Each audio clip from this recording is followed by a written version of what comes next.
Peace, fam. It's your brother B coming at you again, live and direct, Southside Chicago. You know what it is. Earlier I did a clip dealing with Africa.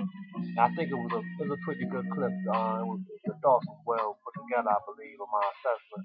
Um, I just think like sometimes when I be making these clips, the volume or the music sometimes be like I be jamming to music, and sometimes the music overdrowns my words. So I want to make sure I did it again, just to make sure that the words and the thoughts were expressed clearly. You know what I'm saying? So I'm gonna recap some of those things to the best of my ability. Ask that the Most High and the ancestors guide my thoughts, guide my words, guide my tongue, so that this particular information is well received. You know what I'm saying? People can learn from it. I was saying that whenever I speak, whenever I share with the people, I always want to make sure that what's being presented can be used in a practical manner. Yeah, but sometimes, based upon our interactions with individuals, the details come up. You know what I'm saying? We kind of get pulled in the periphery. So I hope this doesn't get too peripheral. You know what I'm saying? Too philosophical. But I do want to highlight some of these thoughts because I feel like they may be useful in someone's journey out there. You know what I'm saying? So basically the thought is Africa is a very wonderful place. You know what I mean? Very beautiful place, man. It's very rich in resources. You know what I'm saying? From historical resources to natural resources, flesh and blood resources. You know what I'm saying? And it's a land that we must respect and honor. You know what I'm saying? And my tradition and my background from being raised by the so-called Black conscious movement, really the Afrocentric movement, the African centered movement.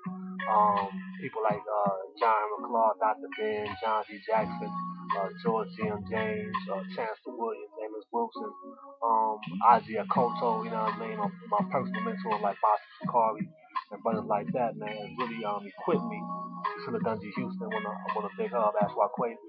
He has some good information as well. A lot of brothers and sisters have shared with me so much information that's very vital to redeem Africa because based upon the mainstream media, Africa has been deemed, you know what I'm saying, to be like the so-called dark continent. Even though we know darkness is a beautiful thing, but when they say dark, they're talking about like, you know what I mean, like ignorant, backwards, you know what I'm saying, and grimy. So a lot of brothers and sisters have done a great job redeeming the higher essence of what Africa really is about. You know what I'm saying? And I applaud them for that effort. You know what I'm saying? Very necessary, very useful to be understood. The issue that comes in is like too much of anything can harm you. You know what I'm saying? So it's like being African centered is cool and it's beneficial for my assessment for a moment, but eventually you have to evolve beyond Africa because Africa evolved beyond Africa. You know what I'm saying?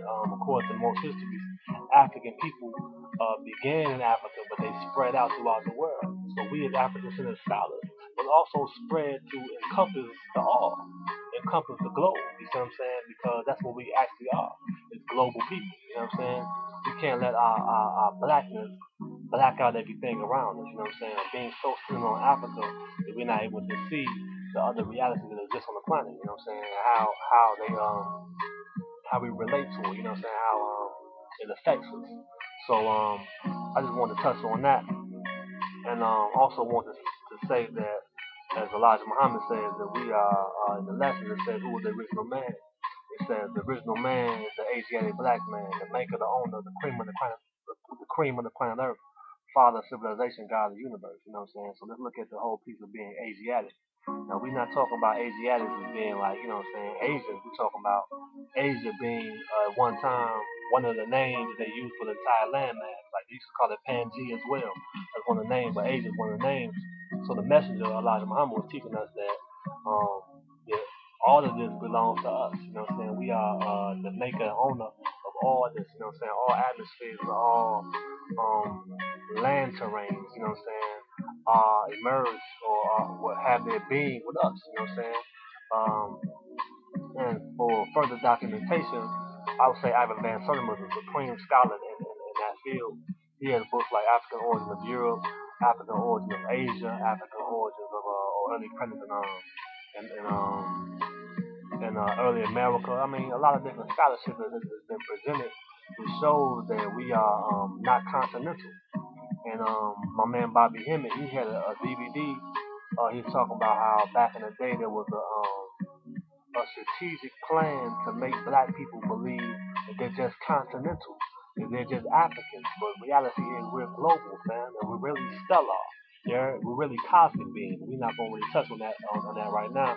Just want to let the people know who didn't know that we are beyond the continent called Africa. And this does not mean that we can't have a strong love and affinity to Africa, because we should, because it's warranted. But we also must know that we, what made Africa great was not necessarily the landmass. You see what I'm saying? I mean, there is aspects of the landmass that have had a positive effect on us. But ultimately, the main thing in my assessment that made Africa great was the people. It was the people that made Africa great. You know what I'm saying? It was the people that inhabit that continent. So if these people migrate and travel beyond that continent, does greatness stop? Do they stop being great, fam? You know what I'm saying? It's the people that made Africa great. So if African people came to America, they can make America great. And they can make, if African people went to Asia, they can make Asia great. If they went to Australia, we can make Australia great. You know what I'm saying? Because the power is in the people. The greatness is in the people more so than the land. Human beings tilled the land, tilled the soil, and made that area a powerful civilization. So it's not so much about the land. We have to realize, man, it's the people themselves, man. Greatness is just within us, not necessarily in the land. Like I said, this is a dual nature because land is important, but we want to be clear that what's most important is the people that occupy and predominate that particular area.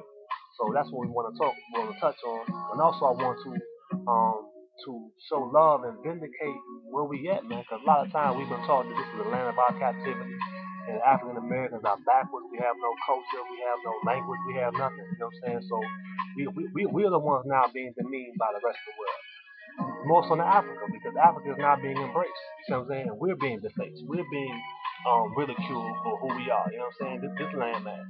And I feel like this is where we at, fam. You know what I'm saying? According to the Moorish paradigm, we've been here for a long period of time. You know what I'm saying? And some people, if you really dig into the history, like Hakeem Bey and Moorish Book of Intelligence, look into these brothers' scholarship. They got some interesting thoughts about the origin of man and where man evolved from. You know what I'm saying? But we're not gonna get into that. That can get very messy. We're gonna deal with the fact that we're here at this particular moment. We've been here for a long time. One of the first civilizations, and not the first civilization here was the so-called Olmecs. You know what I'm saying? We established many things. We were the mound builders. You know what I'm saying? So saying all that to say that we have to vindicate us as well, you know what I'm saying? Because they trying to shit on the black man in America. They shit on the black woman in America, man. You know what I'm saying? We have to stand up and let it be known, like, man, we have a culture here too. We have a strong legacy here too that should be respected and should be appreciated, man. We have some very strong scholars and warriors, scientists, you know what I'm saying, warriors, scholars, you know what I'm saying, statesmen, fathers, everything. We have that is here, you know what I'm saying? That we brought Africa with us, man. You see what I'm saying? We didn't leave it there, you know what I'm saying? My man Malcolm say, we lost our mind in Africa, but really, the DNA is still there, man. The ancestral memory is still there, man. You know what I'm saying? So we have to realize that we are great here, man. You know what I'm saying? If you want us to respect our legacy that we've had here, and we don't have to go to Africa to feel powerful. You know what I'm saying? Our power is here. If Africa never existed, we never built the pyramids, we never did the great thing we did on that land, man. We can embrace the fact that we've done great things here. We've established great things here that need to be embraced, and need to be understood, and need to be appreciated, man. So that's the thought I want to share overall, and that's that.